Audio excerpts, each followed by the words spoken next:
quarantine world? Welcome back to the podcast. This is episode number 13. Lucky number 13. We're here with Peyton Manning. I'm here, Joe Gates. Shane's popping open a beer. Joe, what's up? What's going on? I'm Joe Dirt. No, I'm actually Joe. We got Joe Dirt on the show, the actual Joe Dirt. Basically, we have Peyton Manning. Joe Dirt. Joe Dirt. And we got a new little brewski, 2 of the week, like always. Yeah, another brew of the week. And this one, shout out to Kaylee. She sent this from Montana. You know, these quarantine times. She gave me a care package. And actually from Rhode Island, or I don't know if she said New York on this one, but she sent me a few. She sent me a few different beers and everything. It's from Warwick, Rhode Island. Oh, Rhode Island. So Warwick, Rhode Island. Yep.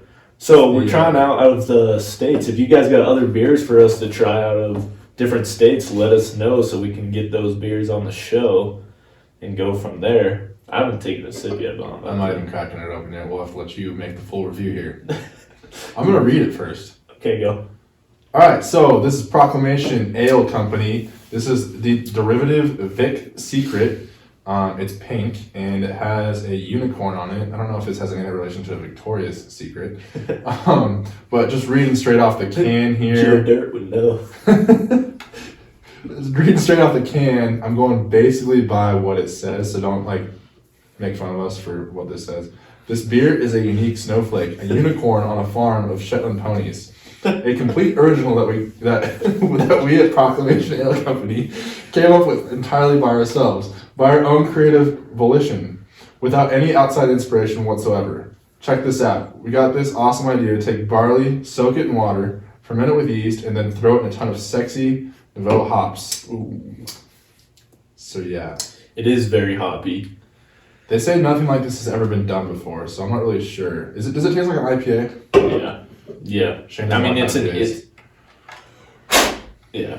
hoppy. I'm not the biggest fan of it. Sorry, Kaylee, but I do. It's not bad. Oh, I do want to say. Well, she gave me a different beer. White. I was looking online on Tapped, and it said it had a white creamy head. White creamy head. White creamy head. Nothing better. Joe Dirt loves it. Joe, what are you drinking? I'm drinking some gin and Coke since I have no beer. Can you give us the background on the gin and Coke? So my go-to drink. Joe, are you 21? Yes. We don't allow underage drinking. Yes, we do. No, we don't. We don't approve underage drinking. Holy fuck, that is really hoppy. I told you. That's like triple. It's double hop. She told me that. She was like, it's got double hops. That's more than a double IPA because I think double IPAs taste smoother than regular IPA. This is like quadruple IPA. Not a huge fan of the bitterness, but has a good taste. Very creamy, very foamy. It is very creamy and foamy. Yeah. It's not bad. I mean, it's super hoppy. It just depends on what you kind of like with it. Yeah. Joe, what's your go-to? Have you guys ever thought about rating the beer? Like all of our beers we've done? Like a scale from 1 to 10, yeah. Oh, I guess we'll do that right now. On a scale of 1 to 10. Yeah, I like that. And we're gonna do a drink test too. I told Christian we're gonna do a drink test. It's funny that you bring up that the scale rating today, and this is something that has nothing to do with it other than the fact that I drink Monsters on the show all the time. Oh, yeah. My brother today goes, "What's your favorite Monster?" I said, "Well, the white Ultra Zero Monster." "What's your second favorite Monster?" I said, "The blue Ultra Zero Monster." "What's your third?" "The orange Ultra Zero Monster." So we kept going up to 15. I didn't realize I knew that many monsters. But fun fact, I got the shittiest monster I've ever had today. It's called the Monster Dragon Tea. Tastes like ass. So that's a 0. That's a 0 for me on the scale of 1 to 10 on the monsters. For this beer, you gotta think 10 though. 10 for me is this is heaven. I'm drinking this every day at Lake Powell, huh, Joe? It's basically just. I'm thinking this is a 5. I'm giving it a 5. I'm gonna give it a 6. Okay. 0.9. I like that. Yeah, I like reading the specific numbers. You gotta be accurate. Yeah, no, I'm gonna go with a 6.9 here. Okay, 5.1. No, I'm probably closer to a 7. So I don't know. I'm a big fan of the hops. I'm a big fan of IPAs. Yeah. This one's just a little too much for me. Now I'm not gonna be a negative on that. It's too much for me because I do enjoy the hoppiness of IPAs. So this still wins in my book. Okay. Right here. All right, well, going to you, Joe. What do you Joe, go ahead. What do you rate your drink today, Joe? Yeah, what do you rate your drink? What would I rate my drink? Yeah. I think it's a solid 7.5. There could be a lot better, Is but it a double shot? Yeah. go-to drink. Is it like the 2 shots of vodka video? Yeah, no, tonight I have to do some accounting homework after it, so I gotta be capable to do some accounting homework later. Joe's quarantined over in college. College is in the middle of nowhere. No, he's in Ohio. I know. I'm in Omaha, not Ohio. Omaha. I meant Omaha. Shane has clearly had How much has 18 Shane been years. drinking? Is the real question. I took too many shots before we started on. Shane had 0 shots. This is just his No, I'm just CTE. kidding. It's CTE kicking. Omaha, Nebraska. Yeah, we won't name the school so we don't have people coming out to Maybe people want to go see him at school. You never know. It's actually a good school. Oh, by the way, Joe had like a party last week with 10 people. Hey, At 10 his or under. 10 or under is the rule. It's 10 or under in Nebraska, okay? Yeah, and you Did you even guys- know these people. They were all like they all stayed like there at college, and he was like, "Hey, why don't we invite the whole town like over who stayed here at college?" Hey, And they had did you a- guys- I knew all hey, of did them. you keep Okay, your I knew distance? all of them that came over, but Did you there wear were 10 masks people who and came keep your over. 6 feet social distancing? No, but we all, I know, they're all locked up in apartments, so. Well, you guys were clearly making sure the antibiotics, the alcohol, was killing everything that could have been in your bodies. Yep, Yeah. basically. Thank you. That is safe. I like that. We approve. Approved. Anyways, Joe, we'd like you tell us about your life. I know I've known you for most of your life, but tell us a little backstory where you grew up and then kind of where you are now, and tell everyone who Joe Dirt is. So Joe Dirte, actually, trying to think where to start.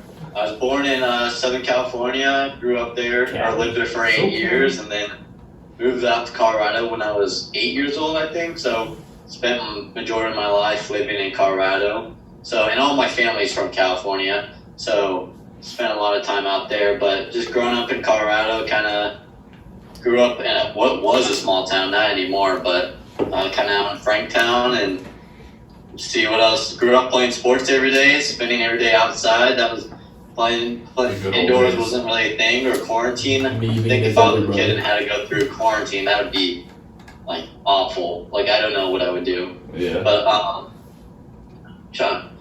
just did what every kid did. Went on to high school, played a lot of sports. So I played basketball, I played soccer, ran track, and ran cross country. Kind of just did everything I could.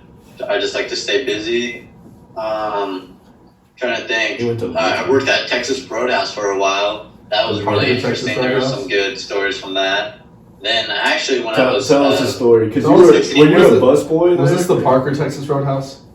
yes, I Good worked at times. the Parker, Texas Good Roadhouse for times. a year and a half. I was a busboy, or an essay they call them, a server assistant. But Essay. That's Uh-huh. like.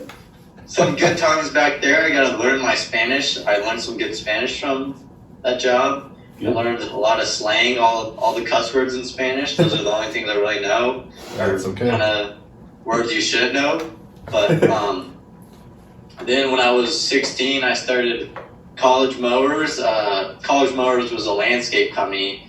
I started with one of my buddies at the time, Brandon, who you probably sadly met on this show. I don't know if that's a good thing or bad thing. Like you met Nucio, but so at 16 I started this landscape company with Nucio, and at first it was just this really small thing where it's just him and I kind of mowing lawns and kind of really doing what people would pay us to do for money. We would do the most weirdest tasks to begin with if someone paid us. I just think for me I was a high school What's kid. the weirdest? What is the weirdest task you guys were asked to complete for money on this job? Like we did a lot of weird stuff. Like we of course would like move furniture and other stuff. And then at times it was like can you clean out this closet for me, or like, can you go down in my attic, like my not your attic, but like Crawl that space. area that's below like your floor, Crawl space. Crawl space. where the Crawl foundation space. is. Crawl So- space. It's crawl space. That's what it is. Yeah. Like, definitely weird things, but we just did it. Was it an old man that asked you to go in his crawl space? Oh God. He was an old man. It was both a man.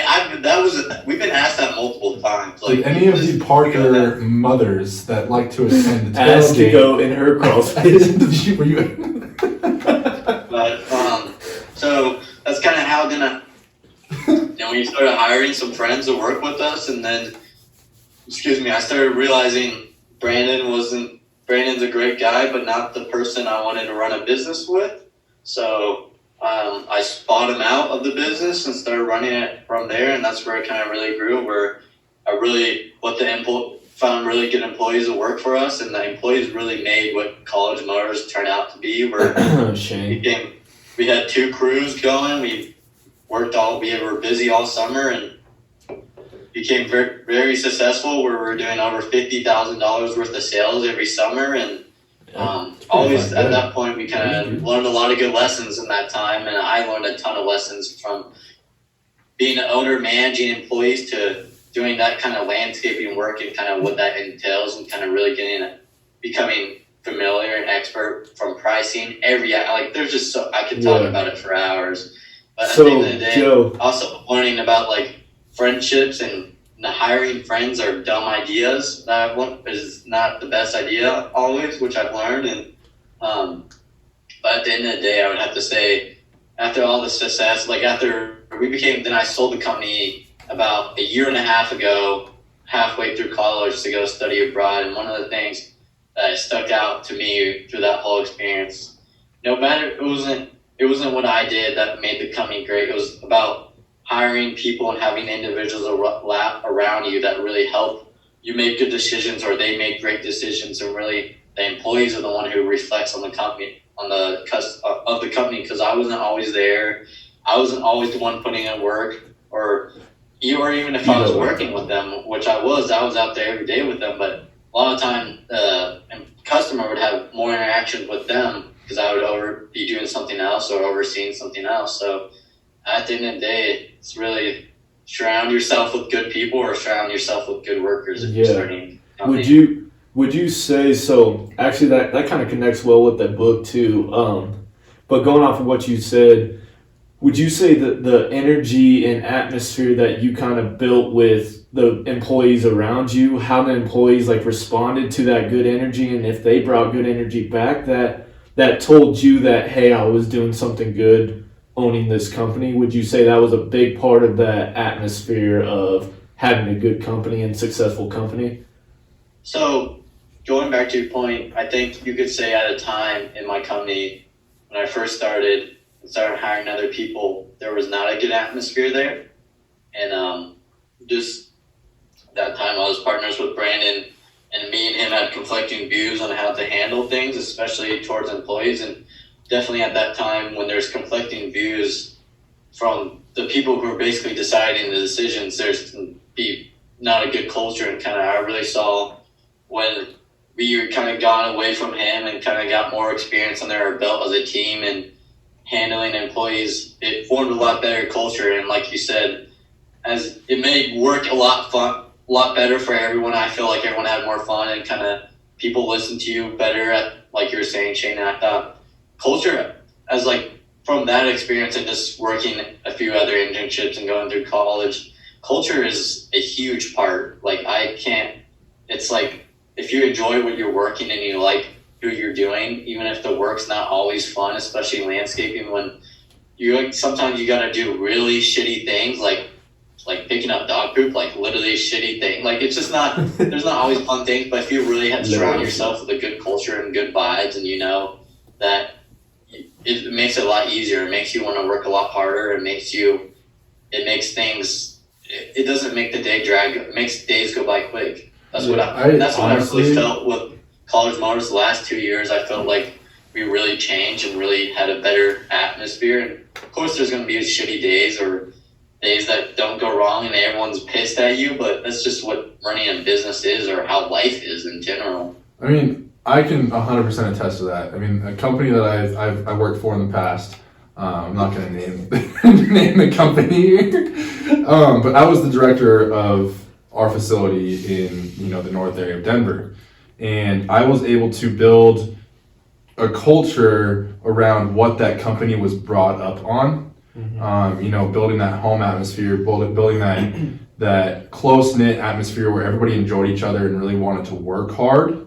And when the higher ups of the company started trying to impose what they wanted the direction they wanted the company to go in, that's when everything started to fall apart. So I think when you have shitty leaders in a company, or multiple leaders, the company had, I don't know, four or five people trying to make decisions, it leads to a negative outcome, and can really pull from the true identity of what the company was once built on. And so, I think like you were saying, it's important to have, people, because those people truly that you hire are the ones that are actually running the company, especially in a service industry. Yeah. Because they're the ones that interact with the customers day in and day out, and it's not always going to be, the owner, the leader of the company.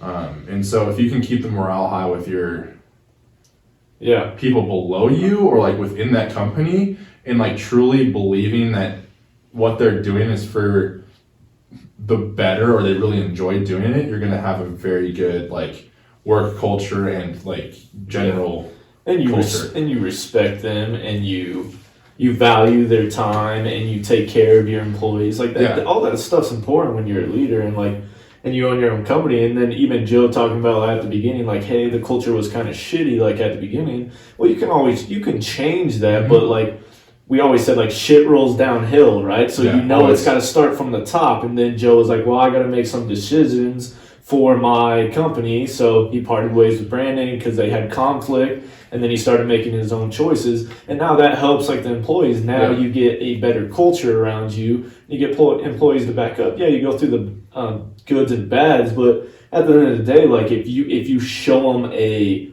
goal, you value your employees, you show them like the right respect, they're gonna follow. Well, I mean, and this goes back to what I said last week. There's people that are our age or even younger that are better at leading and developing a company than the people that are that's what we 35, 36, 37 or older.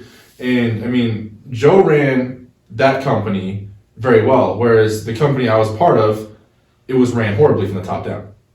And that culture there was shit rolling downhill, whereas even though Joe had shitty days picking up shit,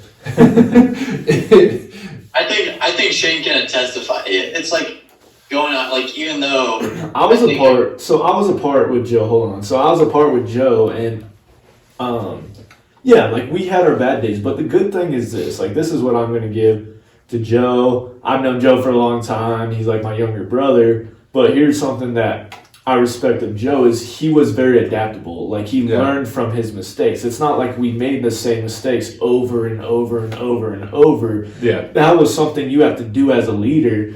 And when I had times to work with him, I was playing football, but there was times in the summer where I could come back and work for him and stuff like that. And I would tell him like, hey, this shit's not working out. Like, I think you need to change this or something like that. And Joe would take that in personally, and then he would find a way and say, okay, you're right. Like, we're not a moving company. Like, one time we moved houses, and it was a shit job. And I was pissed because this guy ripped us off when we moved this, like, $4 million house. And we moved so much of his shit, and he paid us so bad. Yeah. And I was like, Joe, you're not a moving company. I was like, don't chase the money, chase who you are. Yeah. Right? And so Joe, he attested that, and he said, you're right, like we're a landscaping company. So we went through bad jobs. He got the equipment right. He started getting his employees right, and he knew how to run it. And that it took time, but when you got it down, Joe, you got it down, and that's respect to you, and that's kind of where you got to go with the company, though. Going off what Christian said and what you just said is kind of like there's definitely times where you got to make decisions and things where you don't have to do. And something I've learned from people, especially most of our customers were people with quite a bit of money, and that's kind of who would just hire us, and that's kind of demographic of any landscape service when you're doing residential, But kind of what I've learned is people will, first thing I'll go is people will try to rip you off and do things that you weren't supposed to. And you got to make hard calls and say things like what Shane just mentioned with the moving thing.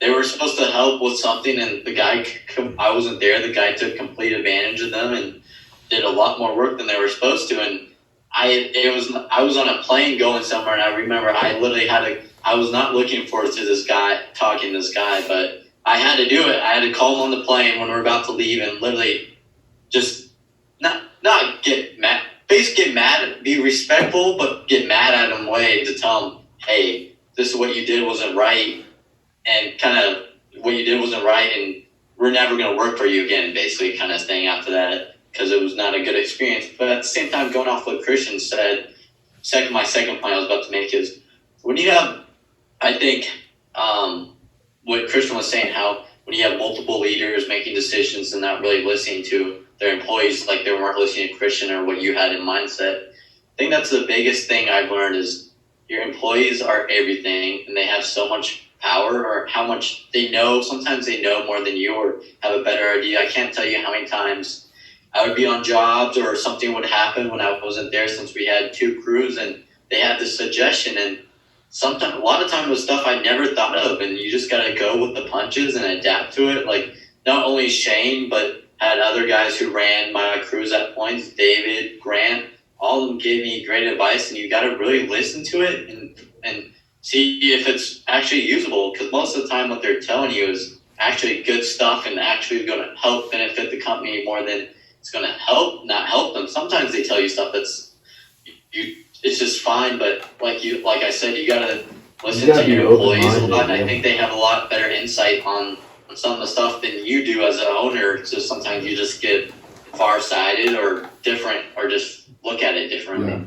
Yeah. I think you get put in a position a lot, and as a boss or as a leader, you have to stay open-minded no matter how much you keep learning. You know, like everyone's always going to have something to say. Everyone's always going to have an opinion. Now, you get to take it as you want, but eventually, like you said, like you got to stay open-minded, because a lot of times employees do have better ideas sometimes. A lot of times they do. Well, they're the ones that are out in the workforce, that are on the floor, the training floor, wherever they are. Like they're the ones out dealing with the customers or you know, making the sales, and if you're not sometimes, and when the owner, you know, steps away or is just not there, they don't necessarily know what's going on all the time within their own company. And that's what's hard, because the owners will lose their connection to what they kind of started. And that, so going back to what we were saying with that, like that energy part of it. So in the book that we're reading, she brings up, there's this quote, and she says,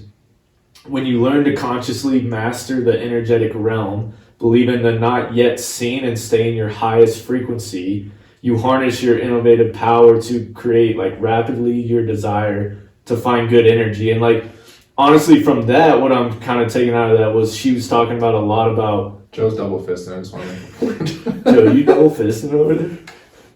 Dude, I finished my drink. But from that, what I was trying to get out of it is she talks a lot about that energy piece, or that culture piece, and like how she, like, even as a person, you got to find that good energy to bring. So employees, it's also important as employee to employee.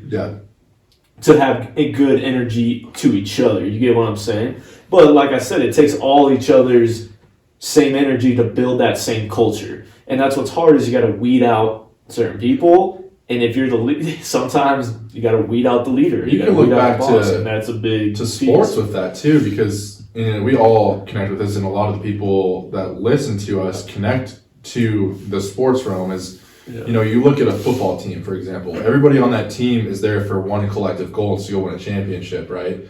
Fall camp, or in high school, it was like that 2-week like optional team camp. That's when people would, you know, kind of weed out. And if nobody wanted to buy into what the team was doing, you weren't going to ever play. And, you know, you look at that in the business world, everybody has to come together, especially in like the world that we're in the training world. Everybody kind of has to come together for the bigger picture, you know, to build a brand or take your team to the championship game.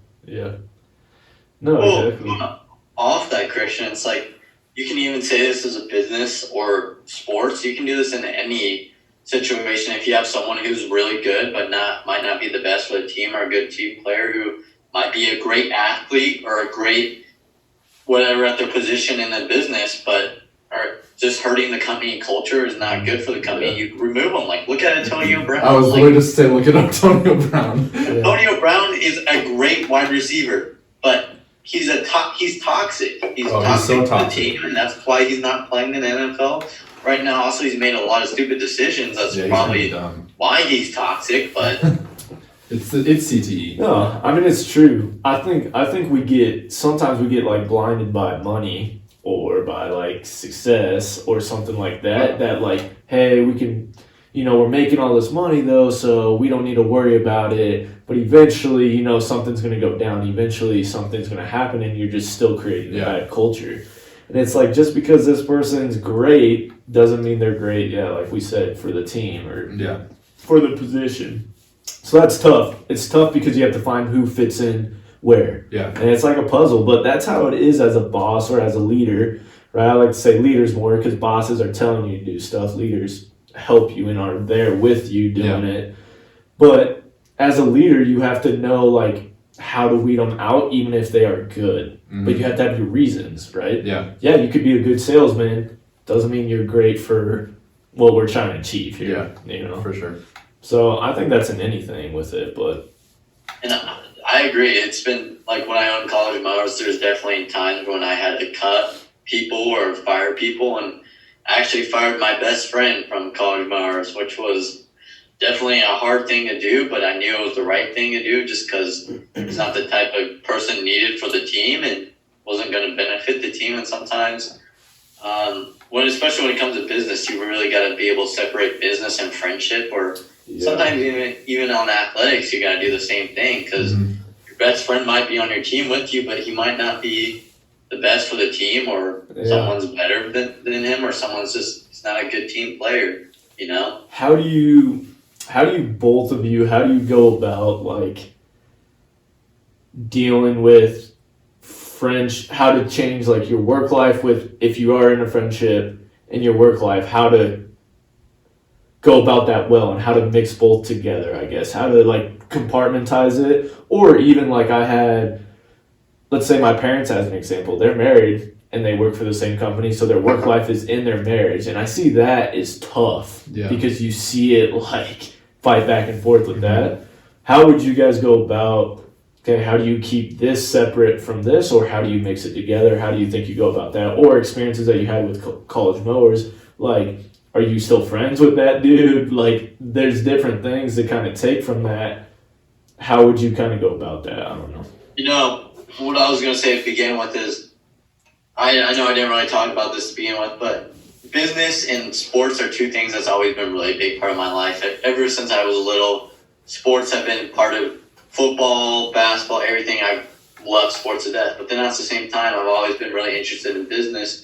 My dad is in the restaurant industry, so saw business and kind of the friendships he formed, and all his friendships were from who he worked with, basically. So I kind of saw them separate business and friendship at the same time, and separate that relationship, where I could go into College Mowers and have a totally business friendship with some of the guys and be still totally friends, where I'm friends with all the people I worked with back then and still have a good relationship. And it's the reason why they say you should never go to business with friends or family is because majority of people can't separate that relationship. I think I one of the few people that can easily do that, just because I think I grew up seeing that interaction and how that's possible. But when I fired my best friend, he only worked for us a day, and I just told him I wasn't going to work for us.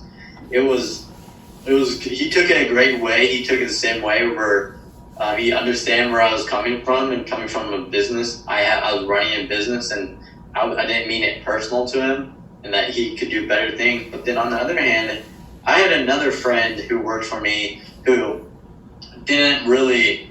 couldn't separate business and friendship. He thought it was the same thing, and it was really tough working with him. And at the end, the last year, I just said I wanted our friendship. I really valued our friendship, and I just told him, I want to keep our friendship going, and he still worked for us, but didn't work as much just because of that reason. Because some people just can't interact it. Like sometimes something would happen in the workday or business that he did wrong or I did wrong or something. It would just not be a good day, and he would take that personal and think that there was something wrong with our friendship. And I don't know if there's a way. I think the way to handle, if anything, is trying to separate it, but it's easier said than done. It's not easy to do. Like, you just gotta understand that at the end of the day, your business life or your sports life is not going to be everything. At the end of the day, there's so much more to life than that. Relationships you build with all the other activities you do in your life. There's a lot more than that, and you got to understand that something happens in that realm of your life that's most of the time won't go into other parts of your life unless you make it. I think it's a lot of times a personal decision of letting something that happens in your business life with someone or your personal life with someone, into your other parts of life, if you share multiple aspects with them. Yeah.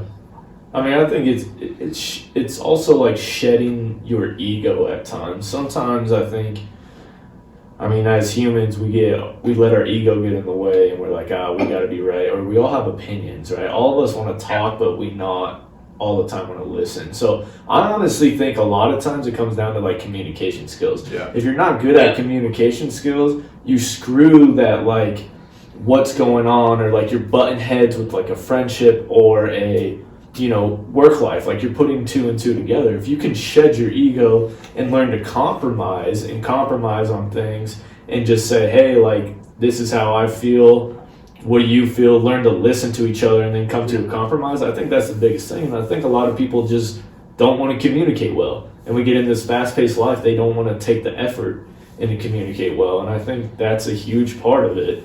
I mean, with anything. But also, when you're communicating with someone, when you're working with that person, then also you have a friendship with them outside that. Yeah. That's a lot of your time with one, like, or hanging out with a few people or your friends. That's a lot of time in work and outside work. So I think you're right with the communication piece. Is like, if you're communicating well during work, but your friendship, you're being friends outside, or it's just like you said, you gotta communicate well between those two aspects. And I think when you spend more time with someone, or like have more time in a day with someone that you just have to, it makes it, sometimes it's harder to do that, which causes, like, family. That's like number one reason why you never want to go into business with your family. Even I saw that as a personal, because what happened, so I went to college, I went to Creighton, which is in Omaha, Nebraska, which is about 10 hours away, or about 9 hours away from where we live in Colorado. And so what I did was, our landscape crew would still work and mow while I was gone, and I kind of set up a good system doing that. But I still need to get a way to get my employees paid and make sure they got everything they needed when they needed it. So I hired my sister on, and that was one of the worst/best decisions I've ever made. Like, she did a great job at it, and made sure all the employees were well, always got them paid, always got things right. But the worst part about it was that family relationship. It was really hard sometimes to communicate with her, because sometimes she didn't know if I was what I was. It's just communicating hard with her. And when you spend so much time, like, especially a family member like that, your sister, especially at my age, where when I go home for college, she's there all the time. You're spending 24/7 with them. And then when you're at school, you're just spending a lot of time with that person. So you gotta be able to communicate well. And I think I did that for 2 years. And the first year was really rough, but I think we really learned you really have to understand how the other person communicates well. It's not only how you talk to that person, it's about understanding how they talk and how what they think of interactions. And I really thought that second year went a lot better, just kind of after understanding each other a lot better and understanding that. I mean, well, that's tough when you have a different relationship outside of work, and when you're family, like, each other so well, it's like you can joke around, you can mess around, you can be mad at each other, you can do stuff like that, and it's hard to like balance that. So that's understandable. I mean, I guess at the end of the day, I mean, I also look at the positive side though. I mean, Christian and I started this together. We're friends. We started Books and Brewskies, and I don't see it as a negative way. I mean, sometimes we butt heads here and there, Yeah. but it's not, like I said, it's how do we be mature about, okay, this is our work. It's not going to screw up our friendship. It's just more about, okay, I see like what you're going there, and this is what I feel here. How do we put it together? I mean, I think the biggest way, like I told Christian, is just, I think when we find compromise, that like we figure it out. You know, like when we want to like change something here, it's like, okay, Christian offers this, I offer this. Now we find even ground, and then it just figures it out on its own.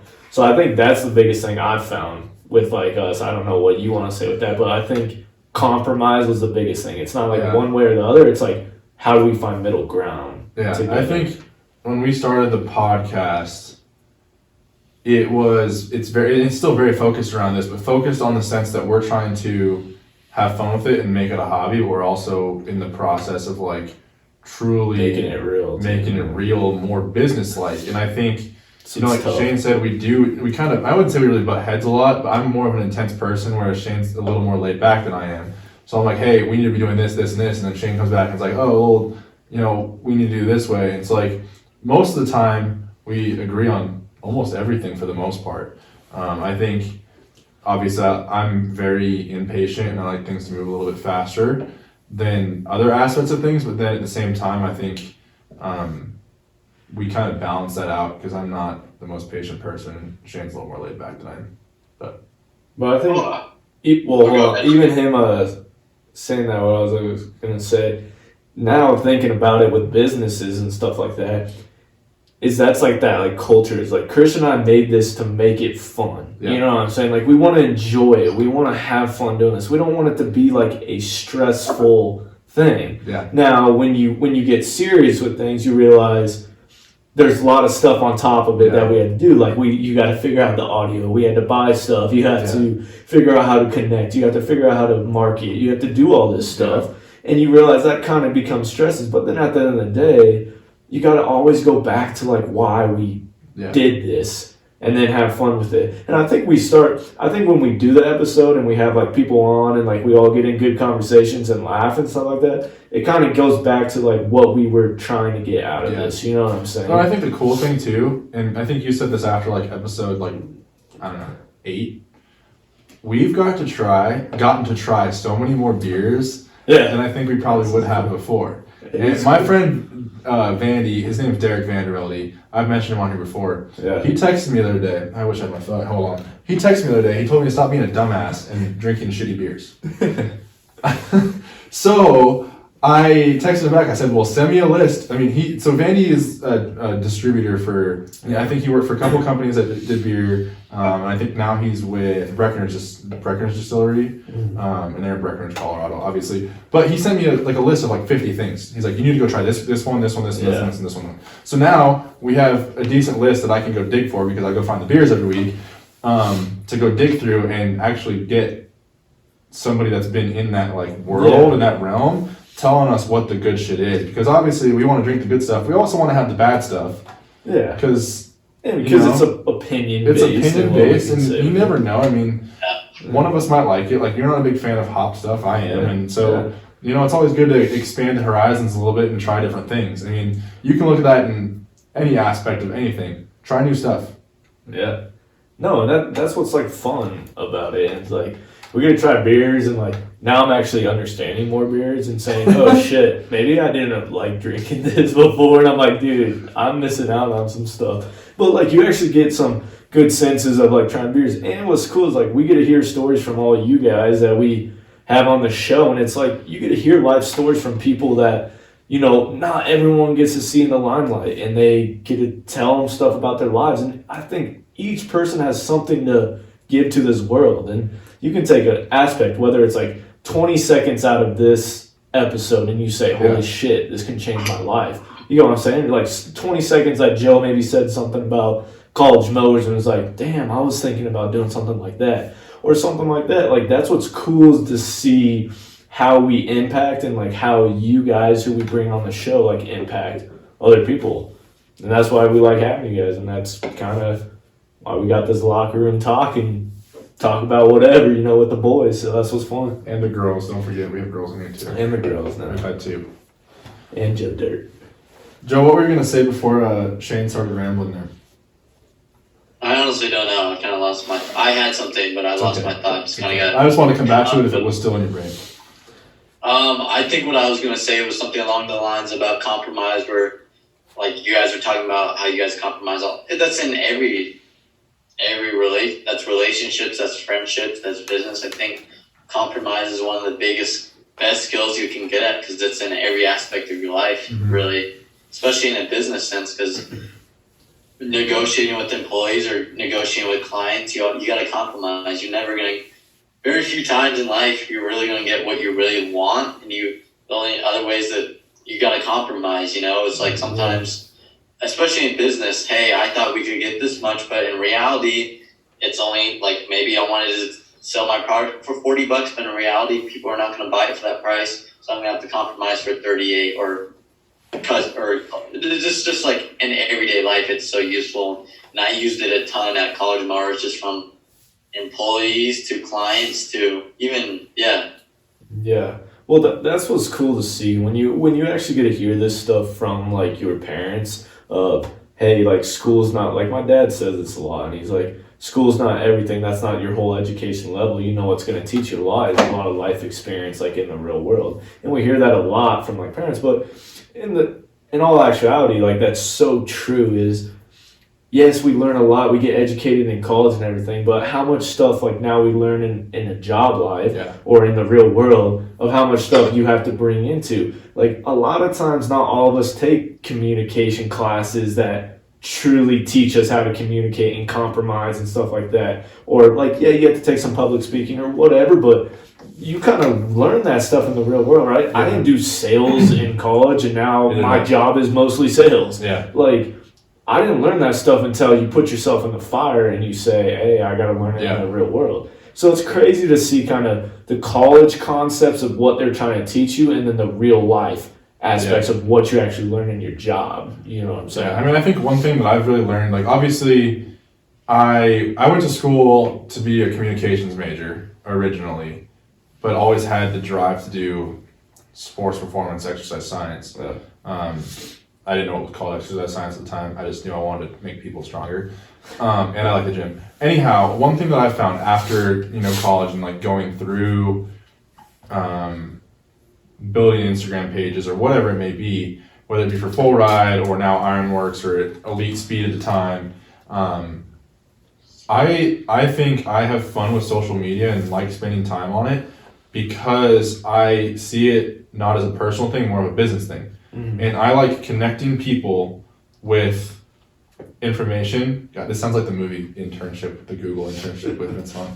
I like connecting people with information stuff, whether it be training stuff, recruiting stuff, sports performance stuff, nutrition stuff, the supplements I'm coming out with, whatever it is. I think connecting with people is more fun than many other things. I don't like talking to people at all, so that's why I like it over social media. I'll interact behind a screen all the time. Talking to people sucks. I'll do it. I don't have a hard time. If you talk to me in person and like saw me out and about and had a conversation with me, you wouldn't know that, but I fucking hate it.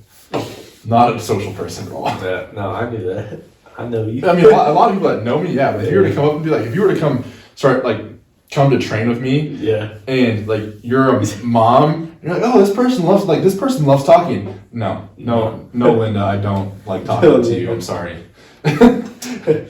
No, but that's what's cool is like after college, you kind of get to see what else you get to go from there. I mean, Joe's in college right now, and I mean, you've already done some stuff, you work and everything like that, but I mean, once you're done with college, you truly, if that's the route that you go, you truly get to see kind of, okay, what do I really want in the rest of this life? You don't have a deadline anymore. Like college it's over. Like you got the rest of your life now ahead of you. So you got to figure out what are you going to put your time and worth into, what's going to matter to you.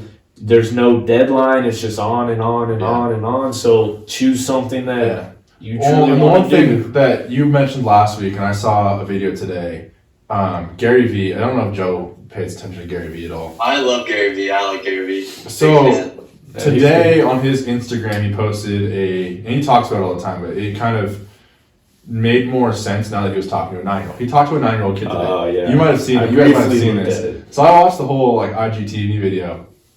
Basically, this kid's a 9-year-old. He's a culinary kid.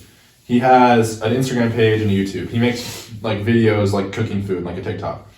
And Gary Vee is like, you need to focus on just making content and not worry about a time frame. He's like, 7 years ago, I didn't have very many followers and subscribers. And I think that's one thing. I wish Instagram would take away likes, honestly. Mm-hmm. Only because I think content is important without the likes. Mm-hmm. Because we look at it and everybody's life is wrapped around, oh, I got 200 likes, but this person didn't like my picture, so it doesn't matter. Yeah. Or whatever it may be. And so, tangenting off what I was beginning to talk about, you need to not focus on like a time frame or an end goal. Gary Vee talks about this all the time. He goes, you just need to do it because eventually you'll be getting to where you want to be, but it could take some time. And so Gary Vee told his 9-year-old, he's like, it could take 7 years for you to truly get to where you are. So you're 9 now. When you're 20, you're going to really be building true content, having, a following, but you shouldn't worry about your likes on TikTok or your YouTube subscription or subscribers or anything like that. Just focus on building content and putting product out there. And the product is the 9-year-old's his product. It would be him cooking, but in like our training or Joe, like his product was mowing lawns or picking up dog poop or in the odd times moving a house. But we did a lot more than that, but yeah. Yeah, I mean, obviously, I just cut trees. I remember when Joe and I had to cut. Did you ever put any patios in or anything like that? No, our biggest job and the best jobs that I really liked doing the most was sod. So we did full yard renovations with sod. Oh, hell yeah. I'm gonna have to do that this summer at my house. But going off that, what you were saying was, here's the hardest thing. I don't know if you guys feel this way. I think here's the hardest thing in life right now. How do you find an equal amount of quality and quantity?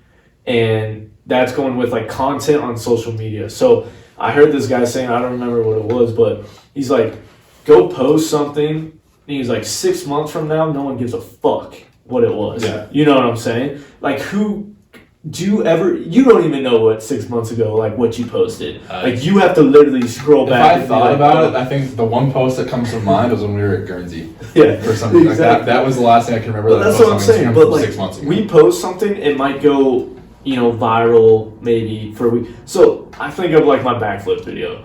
Got on SportsCenter, got famous, all this stuff. Went for like maybe like 3 weeks, and then all of a sudden and then he broke his foot. Done. Couldn't do it again. And then I broke my foot. But what I'm saying is like done. Like no one gives a shit. Nobody gives a fuck about it anymore. And that's what I'm saying. It was cool. How do we find in this world the content base is true that Gary Vee's trying to get to, because it's like you do have to just always be putting content out, but it has to be high quality content. You can't just put shit out there. Yeah, exactly. But it has to be high quality. But like I said, it has to be so consistent that each day is a different day for people, and people can just go in and be like, oh, this and that. Like people don't care about. They're not going to go scroll back 2 weeks ago anymore. People are going to pay attention to what happens that day. That's the life that we live. The only time you scroll back 2 weeks is when you're trying to creep on like somebody that's hot. When Joe Dirt's creeping on his legs. Or like. Yeah. But no, going off your point there, it's so true. What I'm thinking of right now is a good example for college students. Is like I'm guilty of this too. When someone goes study abroad, they post pictures of or even traveling. When someone goes traveling, sometimes they post pictures every day on their vacation. Yeah, annoying. Like, the first few days, you were like, maybe the first 2 posts, you're really into it. It's like, that's really cool or really different from what they've been posting, different content. But when you do the same content day after day or for a few months, you get bored of it. It's kind of that mix of doing constant content, but just having content out there, but having it be different, just a little different, where it's still engaging. Yeah. And that you still love it. I mean, here's something that if I were to connect it, I would connect it to music for me. So when you play a song and you play a song 100,000 times over and over, you know how hard it is to keep loving to play that song? It's super hard to like keep playing it. But you have to realize, like, think of the person that hasn't heard it, or think of the person who hasn't heard it for the first time. It's like when you find even a good song on Spotify or something like that, and you're like, oh shit, this artist came out with a good song. Then you listen to it 500 times, and then sometimes you get burned out. And you're like, damn. And then you go back to it actually 2 years later, and you're like, damn, this used to be a good song. So ironically, I found a song that I heard a song for the first time on one of my playlists the other day that I probably played 100 times in a day. Yeah. Last year around this time. Yeah. Didn't really listen to it for the last year. Listened to it like 6 times the other day. Yeah. And that's what's cool about like music. I think what would be cool is how could you make that something with like content wise of like something like a Spotify or something like that, where like, you know how like on Instagram you can't actually search post. And that's what's kind of sick. What would be sweet if you could like search actual things in a different. Shane would be sitting here like Googling or not Googling, but like searching like. Well, it would have hot to be babe in Lake with. Well, it would have to be in a different way. Hot babes at Lake Powell. Yeah. Yes. Hashtag hot babes at Lake Powell. You can search hashtags though. You can search hashtags. You can. Well, that was like the whole point of hashtags, Shane. Like the hashtag was like kind of what you were saying to look up the post in that range. That's true. So if you look at Shane's hashtag searches, hashtag ass, hashtag Lake Powell. Dude, that might be scary. I wouldn't want to look at those. Well, I didn't even do that. Hashtag quarantine girlfriend. That's true. But I guess at the end of the day, you just have to figure out, like you were saying, Joe, is how do you post stuff that you don't get sick of or that other people don't get sick of? Because it can get like redundant. Well, I mean, you're like, oh geez, like I don't want to post this all the time. But then you kind of get those sparks where you're like, oh no, this is cool. Yeah. Or like you see something and then you see a new content. But that's what I think Gary Vee gets back to is like one content that day could spark someone just for that day where he's feeling good and they see it and they're like, oh, this is sick. Yeah. And then they go and do something and then you make all this money. Well, like that's all it counts. Or even it's not every day, it has to be different. I'm just thinking about posts I follow, like Gary Vee. Like I follow Gary Vee and I'm a big fan, like him a lot. But now I think about it, it's like I know he posts every day or multiple times a day, but honestly, how many do you look at that? One post of the week he posts, like one post every 2 weeks that really I watch and stick out and be like, oh, that was really cool. Then the other posts I usually just skip through. It's like you said, that one unique every few months that really stands out. Means something or changes something or you really liked it, you really interact with it. And I think that's what he's kind of trying to get to. But if we were to say it's that unique post that sticks out to somebody that day. Yeah. It could be I mean, if you look at like car vloggers, we were talking about car vloggers before. I'm a big fan of TJ Hunt. And you look at a lot of the guys that are in the car world on YouTube. They buy car, sell a car. Buy a car, sell a car. Buy 6 cars, sell a car. Right? Because people get bored of watching TJ Hunt working on his 350Z for 6 months straight. And I'm not just singling out TJ Hunt. I just watched a video today. He was talking about 370 and his 350. But you look at guys that go on there. Nobody wants to watch you work on your Corvette for 2 years straight. Like they try to create content. They buy their cars for content. Yeah. So if they're sitting there modding out a Corvette for 6 months, you're gonna lose followers. So after a month, I'm going to sell my Corvette. I'm going to go buy this. So it's obviously we can't do that with books and brewskis, but we can drink different beers and stuff. Yeah. And maybe have a hot girl and have different people. Yeah. Or a hot dude. Or have Joe Dirt on. Yeah. Thanks. I appreciate it, Christian. Yeah. But no, that's. I mean, that's kind of what I'm getting at. That's the biggest point is that you have to be good with your content and learn how to change it. And then that one unique post could go to one person that has everything that can change your world. Yeah. And that's why you have to post consistently. Because like you just said, you follow pages that you like, but I follow pages that I like and I don't pay attention to them for 2 weeks. And then maybe one day I'm just like the random time you come across it and watch the video. And you watch it and it like sparks motivation in you or something like that, and you're like, oh, this is sick. Yeah. But then before that, you're like, I didn't give a fuck about it. But it's crazy because on the opposite side, you could say the same thing.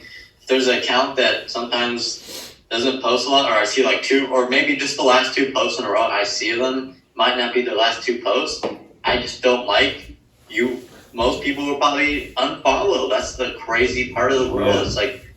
It's like, it's the in-between where posting good content and posting daily, but then at the same time, you don't want to post too much bad content and get people to start unfollowing you, you know? It's really I mean, honestly, the very thing hard, too, happy medium that the people that have been really successful with media is achieve this happy medium. It's just hard to find. That's what cracks me up with some of these like IG models or like we always go back to the IG I always models do, and the or just like people like doing fitness, because here's the thing is like some of these things are, I think it's opinions, but I think sometimes it's bad content, and then people like that and they post it consistently. Yeah. But then you see the true people, where you can see true people that like really have good stuff and they have a lot of followers, and then they post maybe once every like 2 weeks, and then their like 2-week post all of a sudden blows up because people like care to actually see it. But that's that hard medium between like quality and quantity, where sometimes people don't want to see this shit all the time. And then you post something really good and they're like, yeah, that's sick. And then you like, they're waiting maybe for the next post, and then when they see it, it's like, oh, that's sick. Or it comes up and they're like, oh shit, I haven't seen this person in like 3 weeks. You know what I'm saying? So I think it's hard because like personal life, I think post less. Business life, if you post good content, post more. That's where I kind of sit at with that. But like Joe's saying, it's like, it depends on your content. It depends on if people like your content or if they don't. So I don't know, it makes me think, because, you know, I've managed Full Rides page, and I post a lot of the same stuff constantly. And it seems like we get the same amount of likes, but then thinking about it, like recently, we haven't gotten a ton of likes. And so it makes me wonder if people don't like the content, or if it's just the crazy world we're in right now, and people, as we were talking earlier, aren't really necessarily paying attention to the sports world at all. I don't think people post a lot of sports. I think people are sick of their phone. Like, what do you think, Joe, right now? I think people in quarantine are like, they're just looking at their phones to get feed, but they don't feel like actually being productive. Yeah, like I was saying earlier, so I live with 4 other roommates here in Omaha, and I have my internship, and I'm working remotely for that, plus doing schoolwork, and it's just hard to get a lot done or being productive. And even though I don't want to be on my phone because I just hear bad news, but kind of going into, I think at this point it's such a crazy time. Like I was going to say this later in the show when we were going to do You're Killing Me Smalls, but one of the things I was going to bring up was You're Killing Me Smalls. Here we go. Earlier this week I was talking to my roommate.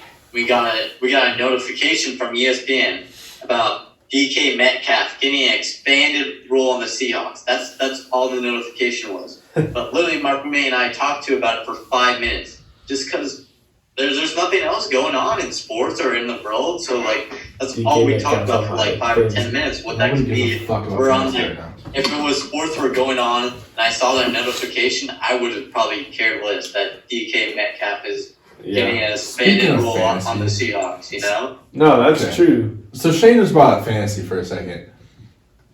Nobody cares. I'm done with fantasy. No, you're not. It's fucking gay. No, you're not. You're going to keep doing DraftKings. You're going to keep doing DraftKings. But what about our dynasty? DraftKings is fantasy. No, we're done with the dynasty. I came in second last year. Yeah, but who came in first again? Nusio, because Nusio cheats. So I'm done playing the dynasty. If we can play a league where it's not dynasty, where we just do 1 year, no trades, you get your team what your team is, and that's it.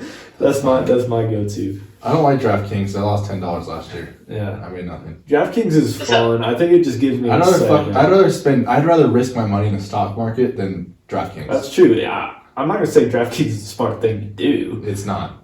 It's not. But for you younger people listening, once and I didn't like it. I played once with Shane and Olo, and it's not. I literally did it on a Sunday one time when I was over here watching. I don't remember what game. I think it was the Eagles like Sunday night football game. I was like, screw it, I'll do it. And guess what? Didn't win shit. Yeah, it's tough. It's tough. But you know, It's done. that one time, Speaking of, one time you could just win. did nobody in our league like does it not get set? Just did Nucio get everything, all the money at the top level, or does second place not get anything? No, you should get money, Christian. You were supposed to get I never money. got any money. Oh, you got to tell. Oh shit. Put Nucio and Ryan in the text because I think they were supposed to give you. Ryan was waiting for a couple people to pay. I think. So text them and get you I don't know if money. I don't even know if I have the group text anymore. Dude, you are owed money though, Christian. I know that for you're a fact. supposed to get. I think Nucio gets 70%. You're supposed to get like 30. Cool. Or like I think 6. you got like 25. You I get thought it was, like, 25, and then the 70, third person 20. gets buy-in back. Or something. Oh, that's a win for me. Yeah, you should get something. So we got on the fantasy topic. I thought I'd ask that. Christian's like money's tight. Nucio, if you're listening to this, pay me, bitch. I know where you live. I know where you work. At Monster. If I see your monster truck driving around, you better throw like $100 worth of monster out the window at me. That's true. But that is funny though. But I don't know. One thing I did want to bring up though, this comes from the book, is in her chapter she talks about the big snooze. They're all her chapters, just so you know. I know, but it's called the big snooze. That's what it's called. And I don't know if Joe remembers it because it's been a while, but she said basically the big snooze is how to ride through tough times and don't put a meaning to everything that happens. So she brings up a lot of this. You work at a job that you're not happy with, and you're saying in the back of your head, you're trying to follow what your true meaning is and what you really want in life. So this guy goes and he's like, hey, I'm going to leave this company. I'm going to go start a business. I have nothing to start out of, but I'm going to follow my heart. And then basically the next day, like he gets in a car crash. The other day, his friend gets hurt. The other day, something like that. Boom. Things start rolling down and things start happening bad. Okay? Mm-hmm. What she says is don't get caught up in the big snooze. And what she means by that is don't get caught up in the meaning of just because other things are going around you that are going to shit, that you got to take that meaningful as, oh, maybe this isn't the right decision. And she says a lot of times people do that where they make a decision and then they let other outside things that happen around them decide, oh, was that a good decision? Because this is going to shit. I get a flat tire. Oh, maybe this is a sign. Like they're always looking for a sign to say, this isn't the right decision. Yeah. She's saying stick to your gut and say, hey, like get rid of the big snooze, follow your heart and figure out what do I truly want in this life. Yeah. And I think that's big. And that's how to like actually truly follow and get rid of like your old conscious of what people think of you and say, hey, this is who I am. This is what I'm going to do.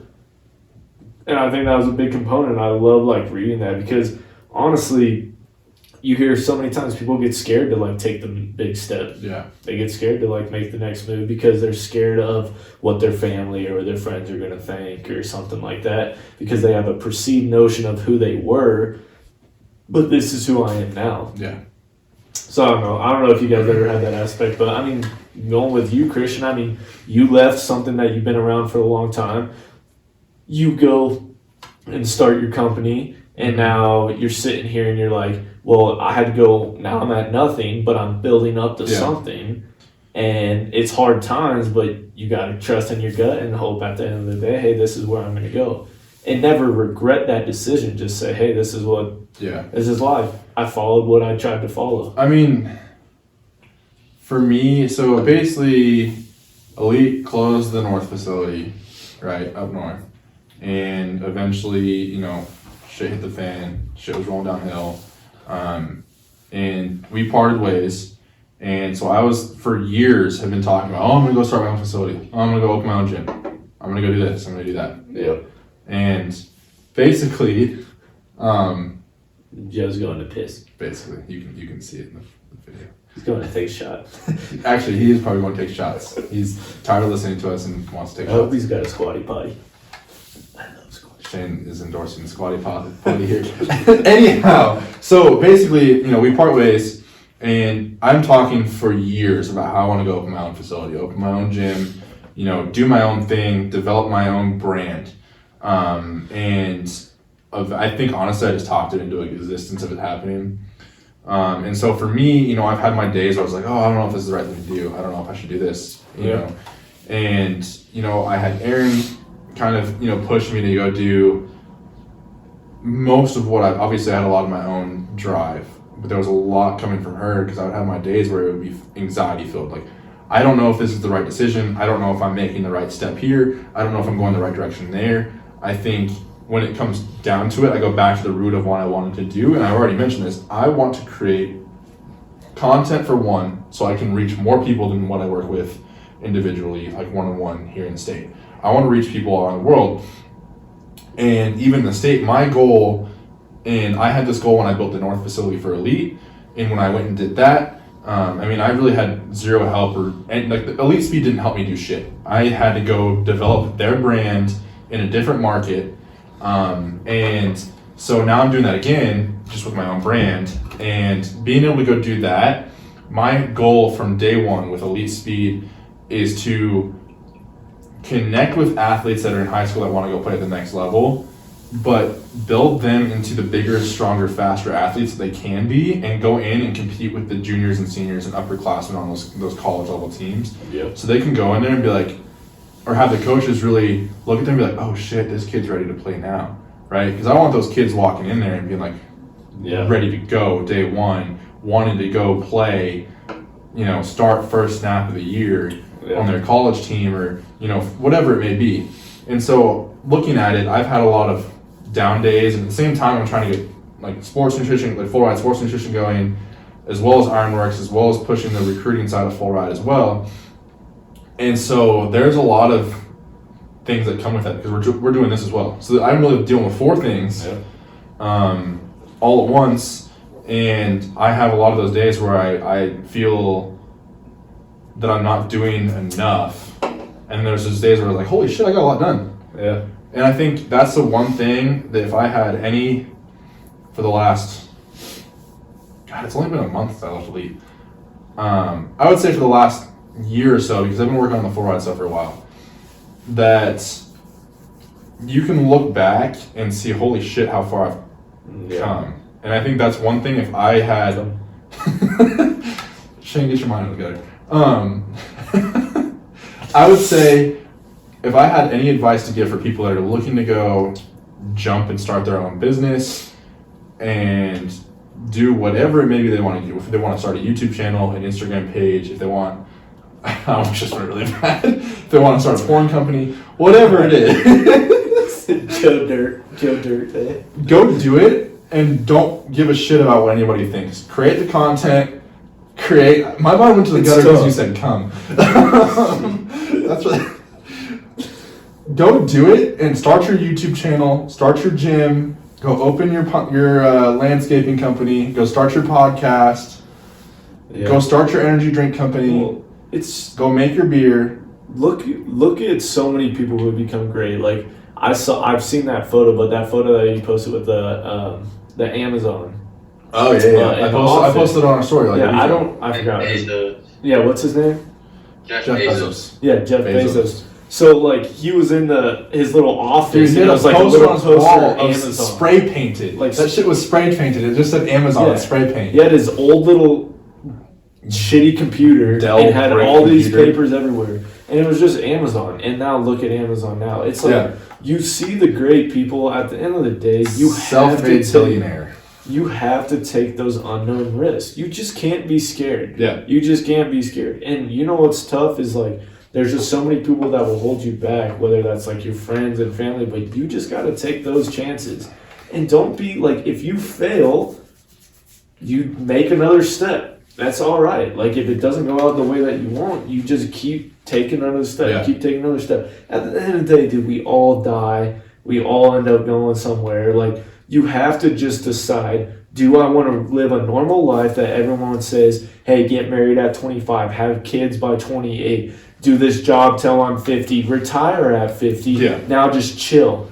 If you don't want to live that life, then don't live that life. Like, it's weird because I feel like I'm on a path right now. I had such a different notion when I was younger, but now I'm on a path. I'm like, dude, I might be single till I'm 35 because I'm just so more focused on like, just trying to get the best out of what I can do in this life. But if I find that woman, I just want that woman to be a part of like what we're trying to do, what she's trying to do, what I'm trying to do, but on the same pace. You know what I'm saying? I think it's just not. I don't want to settle for comfortable and settle for okay. I'm not at that point anymore. Like I want to make the most about my life, and I give kudos to those people who want to go do what they want to go do, live abroad for a little bit, go travel the world, go try to start up a company, go do this. Like props to them, because that's what it should be. Yeah. You know what I'm saying? Like, don't be scared. I think money is the hardest benefactor. Is like, we want to get money. We want to make sure we're stable.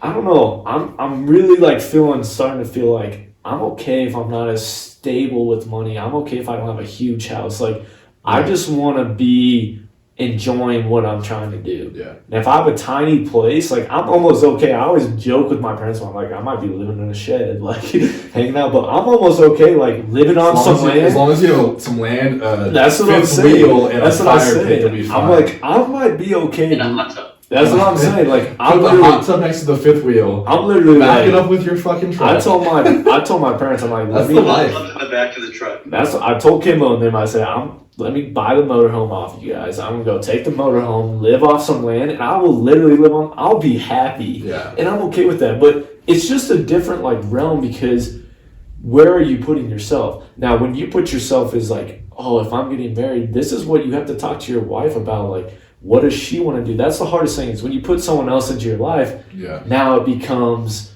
you have to compromise, like we talked about. And that's the hardest thing, is like, I'm single, I don't have to compromise with anybody besides myself. Yeah. You know what I'm saying? So when you bring like kids in your life and family in your life, now you have to compromise. But here's the thing, is I think all of us, we're living in a different generation that I feel like our parents, like the baby boomer baby boomers. the baby boomer generation. I'm just saying, I think they had, like my dad had me and us kids when they were young, and then it was all about us kids. I think your dad, when he was young, mom Kimbo was she was older. But she had Ryan though. Oh, true. So, but at the end of the day, what I'm saying is, I was reading some statistics somewhere that our generations are starting to get married at a later age, are starting to have kids at a later age, because I think people are starting to try to develop themselves more and realize that, I don't know if we're trying to make ourselves something more, or if we're waiting off on that because like things are expensive. I don't know. There's a lot of different factors, but at the end of the day, what I'm getting to is just, I think it's nice to, when you look at yourself, is what do you want? Yeah. And go ahead and go do it. Yeah. Like, don't be afraid. The unknown is scary, but if you can get past that notion and just say, everything that I've done that was super uncomfortable, it's made me who I wanted to be. So. I think going through hard situations really makes you stronger. I mean, it's the dumbest like cliche thing ever, but dealing with the hard shit and kind of working through like a shitty situation, I think you really reach a new level of growth and a new level of maturity, like mentally and physically and whatever. I mean, you can look at the virus situation. I don't want to be a dick.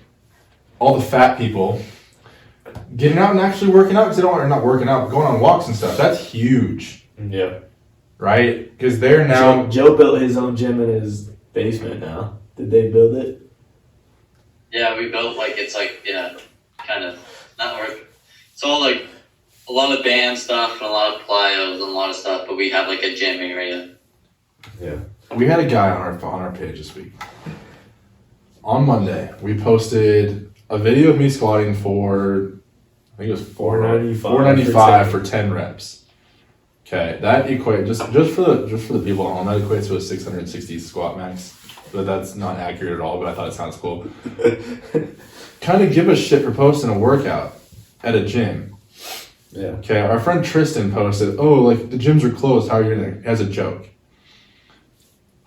Dude, who gives a fuck if the gyms are closed? Go outside and fill your backpack with rocks and do some fucking squats. Don't come at me or Shane or the Books and Brewskies page saying it's dumb. Like, we're just trying to have fun. And you know what? It was Joe Dirt. I bet you can't squat 495 10 times. So shut up. And my roommate can. Well, that's fine. Good for Tommy. Tommy can squat that. But guess what? That guy that did it, guaranteed he can't. By the way, you just saying that just had me in the picture of getting ready for Cheyenne Frontier Days. And we're all just freaking partying at Cheyenne. Anyone who's listening to this, we'll see you at Air Church. If we still have it. It better be on. I'm going anyway. Fun fact, if it's closed, we're still going to Shane's going to hate me for bringing this up. Joe's already laughing because I know he knows where I'm going with this. Don't even. Shane got a little... He drank a lot. I admit it. Put shoe in his butthole. For any of you that'd like to see that video, feel free to message me personally on my Instagram at Christian Backus. The butt chaw. Joe's dying. The real question is, have you done the butt chaw since? No, but he's probably maybe on the episode. We're not posting you on YouTube or on Instagram with your butt like up here shoving fucking chaw in your ass. Alright. So I feel like butt chaw is kind of getting into the you're killing me smalls, because I think that's like you're killing me smalls moment right there. More like butt chop, you're killing me smalls. Don't do that, Shane. I think it's more like I'm with you, Smalls. Speaking of which, I watched the Sandlot movie like a week ago, and it's funny that we're talking about chaw because there's that scene where they put the chaw. That's what I posted. Yeah, and they fucking yak everywhere, all over the place on the freaking tilt-a-whirl, whatever that was. That's what's funny, man. But those are good times, man. I always look back and that's like the best time. Yeah. Concerts, lakes, man, always good memories. Dude, I actually have a few good you're killing me smalls since I live with four other Alright, guys. we're quarantined, you're with friends. Each other. Yeah, So, you have people. I've been living in this house with four other guys for about a year now. And 2 days ago, for the first time, I saw one of my roommates unload the dishwasher. And I can't tell you, that made my day. Like that, in a year, no one else has seen him unload the dishwasher other than me 2 days ago. You're killing me, Smalls. You're killing me, Smalls. Unload the dishwasher. Then, I'm just roasting on my roommates here, but it's okay, we'll call now this the since roast we're in hour. quarantine, and like, my roommate is taking two 45-minute showers a day, and making all the water cold, and all of us are just like killing me. He's getting 2 jerk off. You're killing me, 240 basically. 2 jerks in a day, like we were talking about Wolf of Wall Street. Dude, what else are you doing for 45 minutes in the shower? Like you. That's an unnecessary amount of time in the shower. That's unnecessary. Like You're killing me, Smalls. he must be listening to books of Brewskies. You know, He probably is listening to books and Brewskies in the shower. In the shower. Drinking a shower beer. Drinking a shower. Speaking of which, maybe We should do a live video. we're not taking a live video. Together. That's gay. With Joe Dirt. That's And a butt chop. that makes me uncomfortable. Dude, you can't do much. I have nothing against the LGBTQ community Instead of at a all, baby shower, we should have a beer shower. but I'm not showering with you. That hurts. I'm not showering with either of you, I'm sorry. I had my fair share of showering with other dudes in college in the locker room. I saw a lot of dick. A lot of dick. And now you have, you're scarred. I don't feel like seeing more dick. CTE. From the dick. Not the PTSD. PTSD from dick. Dick PTSD. That makes me uncomfortable. Does that happen? Actually, you know what? This is actually a good question to women. Like, can they get PTSD from, seeing all different dicks? Like, you know what I'm saying? okay, can you have PTSD from an OG Mudbone sized penis? And for you guys who don't know who OG Mudbone is, he has like an 18-inch dick. R.I.P. He's dead. Had a heart attack. This is when the locker room conversation starts to come up right here. But dick, you talk about that. Why are we talking about dicks right now? I don't know. Oh my god. On the real note, though. Never mind. I'm not gonna say. Not gonna say. Shane was like, when I'm watching porn, this is Shane's mind right now. Let's go into the mind of a Shane Moody. Oh yeah, when I'm watching porn, good old here. We'll go Tiger King for you.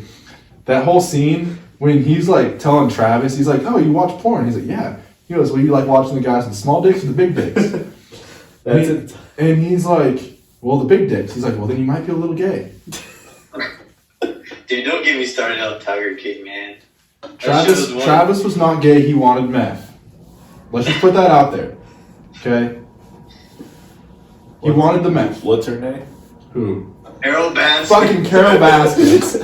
Dude. She killed her husband. She killed her husband. Carol Baskins. That song always comes up. Speaking of Carol Baskins, did you see they reopened the case in her husband's murder? Yeah, dude. Dude, they did all the media. Yeah, so guess what? Carol Baskins killed her husband. Carol Baskins killed her fucking husband. They're gonna go somehow they're gonna figure this shit out, and guess who's gonna be in jail? And guess who's gonna be happy? Joe Exotic. And he's still in jail. Do you think Joe Exotic likes jail with other guys? Because, or do you think, he'd rather be with his tigers? How long has he been in jail now? Not very long. Because isn't it 26 years he has to be in? He has 22 years. He's been in jail for a year. Damn. Yeah, I don't know. You haven't seen Tiger King? Shane's it's a weird show, but very interesting. I think it's good. Yeah. Dude, I think would jail change you as a man? I don't know. It made Aaron Hernandez kill himself. Dude, have you seen that documentary on him on Netflix? His brain was fucked up. His brain was really fucked up. Yeah. The shit kind of scared me because I had to stop playing football because of concussions, and I think you did too, didn't you? Yeah. Shane did too. I hit my head a lot. Thanks to Josh Allen, actually. You're killing me, Smalls. Josh Allen plays football for the Buffalo Bills now. During practice, this dude threw a ball a little high behind me. Should have thrown it out in front. Tried throwing a back shoulder throw. It was about 10 feet too high. I jumped up, caught it. Linebacker hit me. Landed on my neck. Did. RIP football. Alright. That was the story of Carol Baskins. that was the story of how Carol Baskins killed her husband. That's how she killed Christian. RIP. Alright. Well, Joe Dirt, you got any last remarks you want to say to the folks out here? No, just keep grinding during this quarantine time and hope to see you all soon in person. Yeah, true. Seriously. I want to give a shout out to all the first responders and healthcare workers and everybody dealing with the coronavirus. You're kind of saving us all right now. Also, you're killing me, Smalls, Von Miller. You have coronavirus, and that makes me sad. I saw that. Yeah. I can't believe that. Last but not least, Von Miller also goes to PT's, side note. PT's is a strip club here in Denver. Joey does. He hangs out with I fully believe that him and Shane Ray go to PT's show club. They do. I'm gonna give you guys a little something. Is that an essential business? Ryan, my friends and I went to PT's when we were 18, and we went in there and we met some strippers. And let's just say one of the strippers knew Von Miller, who went in there. Now I remember the story, and the stripper was like, yeah, Von Miller's a dick, and that's what she kept saying. And then other strippers were saying that Von Miller's a dick. So all I'm saying is, Von Miller, don't be dicks to strippers, and why are you going to PTs? I mean, honestly, okay, yeah, but true. Let's be honest. He should be going to Diamond Cabaret. That's what I said. I was like, not PTs. But also, why are you treating strippers bad, right? Also, why is he not just having the strippers come to his house? He has the money for that. I don't know. Oh, last but not least, I do want to give Ironworks, my company, a little shout out here. I released this week, we dropped a design called Stronger Together. It's an American flag design. I'll have Shane. We'll post it up on the Instagram this week, maybe. The elite speed people might get pissed off and come yell at me for this, but thanks, non-compete. So we released this design. It's called Stronger Together. Aaron came up with it with me, actually. Basically, a portion of the proceeds are going to charities that help first responders or like our military or whatever. We're going to change it up every month. So if you guys want one of those Stronger Together shirts, I'll have Shane post a picture of them this week. But if you go to ironworksperformance.com, tap the gear page, it'll take you to Teespring. I'm running all our shirts through Teespring right now. Scroll on that page a little bit and you'll see the Stronger Together. We're donating 50% of the profits off those shirts to first responders. So, Nice. hopefully you've listened this long to get that message. I should have said this at the beginning, but Nice. thanks for listening, people. Joe, dirt. Life's a garden, just dig it. Nice. Love it. Nice. And we're going to end on that note. Nice.